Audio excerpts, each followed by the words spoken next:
प्रदेश दमन एवं दीव के सांसद श्री उमेश भाई पटेल ने ब्रिटिश पार्लियामेंट में भारत का किया प्रतिनिधित्व। संघ प्रदेश दादरा एवं नगर हवेली तथा दमन एवं दीव के लिए गर्व की बात है कि भारत की आजादी के बाद 77 साल की लंबी प्रतीक्षा के आज पहली बार दमन एवं दीव के शासन श्री उमेश भाई बाबू भाई पटेल को ब्रिटिश पार्लियामेंट लंदन में भारत का प्रतिनिधित्व करने का अवसर प्राप्त हुआ। इस अवसर पर सांसद श्री उमेश भाई पटेल ने दी ब्रिटिश पार्लियामेंट में गुड गवर्नेंस पर भारत का किया जबरदस्त प्रतिनिधित्व। उमेश भाई पटेल दमन और दीव के पहले शासक बने जिन्हें किसी विदेश की पार्लियामेंट में बोलने का अवसर प्राप्त हुआ। ब्रिटिश संसद में आयोजित इंडो यूरोपियन अंतर्राष्ट्रीय बिजनेस कॉन्क्लेव में भारत के एवं अन्य देशों के सांसदों एवं एमएलए तथा उद्योगपतियों ने इस कॉन्क्लेव में हिस्सा ले रहे हैं, जो 11 सितंबर से 14 सितंबर 2024 तक रहेगा, जिसके सांसद उमेश भाई पटेल ने भारत की बढ़ती सार्वभौमिक नीतियों पर सभी अन्य देशों के प्रतिनिधियों के समक्ष अपने भारत को प्रस्तुत किया, जिससे पार्लियामेंट में बैठे सभी मेहमानों ने सांसद उमेश पटेल द्वारा दिया गया स्टेटमेंट पर सभी मेहमान ने सराहना की। दमन एवं दीव के सांसद के मीडिया प्रभारी उपेंद्र केशव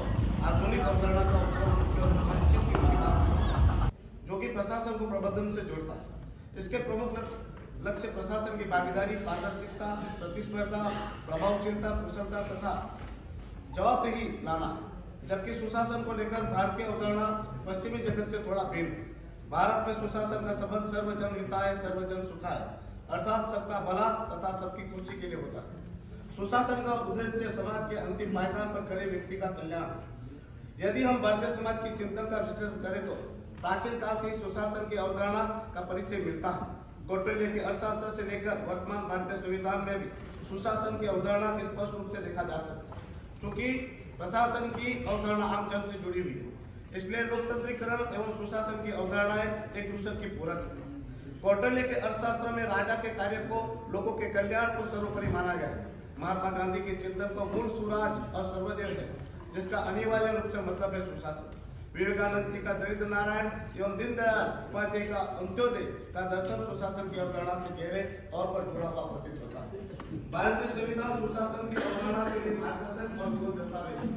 भारत में मनरेगा, मुस्लिम शिक्षा अधिकार, सिटीजन चार्टर, की नियुक्ति, सुशासन की स्थापना एवं लोकतंत्रीकरण की दिशा में महत्वपूर्ण एवं प्रभावी कदम।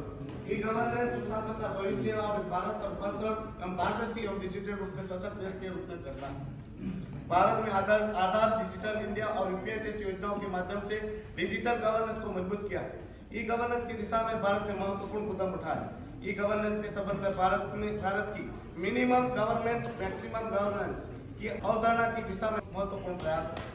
भारत मंगल पर एक ही बार में पहुंचाने वाला विश्व का पहला देश है। मंगल पर पहुंचाने के लिए मंगलयान का खर्चा एक हॉलीवुड की मूवी से भी कम था। खर्च था अंदाजित $75 मिलियन ओनली। इतना ही नहीं, हमने चांद के साउथ पोल पर चंद्रयान को उतारकर विश्व को अपनी क्षमता का परिचय दिया है। भारत की आधार प्रणाली विश्व की सबसे बड़ी बायोमेट्रिक आईडी प्रणाली है। भारत की आयुष्मान भारत योजना विश्व की सबसे बड़ी मुफ्त में देने वाली हेल्थ बीमा योजना है, यदि दुनिया की सबसे बड़ी सरकारी स्वास्थ्य सेवा योजना में से एक। हाल ही में भारत में लोकतंत्र के सबसे बड़े पर्व यानी कि आम चुनाव 7 चरणों में संपन्न हुए। ये अपने आप में एक मिसाल है। इतना ही बड़े स्तर पर चुनाव बिना किसी हिंसा के संपन्न हुए।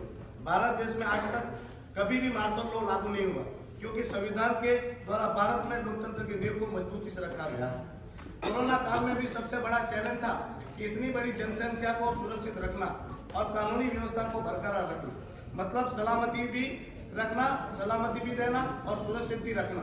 विश्व में हर कोई कह रहा था कि भारत जैसा विकसित होने वाला देश कैसे इतनी बड़ी जनसंख्या को कंट्रोल कर पाएगा और कोरोना की महामारी से कैसे बचेगा, किंतु हमारे भारत ने यह करके दिखाया और हमने साबित किया कि हमारी सरकार किसी भी विकट परिस्थिति का सामना करने में सक्षम है। और इससे बड़ा गुड गवर्नेंस क्या हो सकता है। कोरोना की महामारी में विश्व के विकसित देशों ने मात खाई।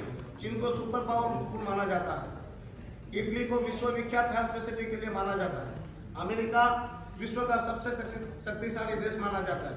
ऐसे एक से एक विकसित बड़े देश भी कोरोना के सामने जूझते नजर आए, पर हमारे भारत ने कोरोना का डटकर सामना किया और कोरोना को हराया और इतनी बड़ी जनसंख्या को बचाया भी और सुरक्षित भी रखा। इतना ही नहीं, सबसे कम मृत्यु का दर हमारे भारत में ही रहे। साथ ही कोरोना के रोकथाम के लिए टीकाकरण में विश्व में सभी देशों में हमारा भारत प्रथम रहा। इससे बड़ा गुड गवर्नेंस क्या हो सकता है।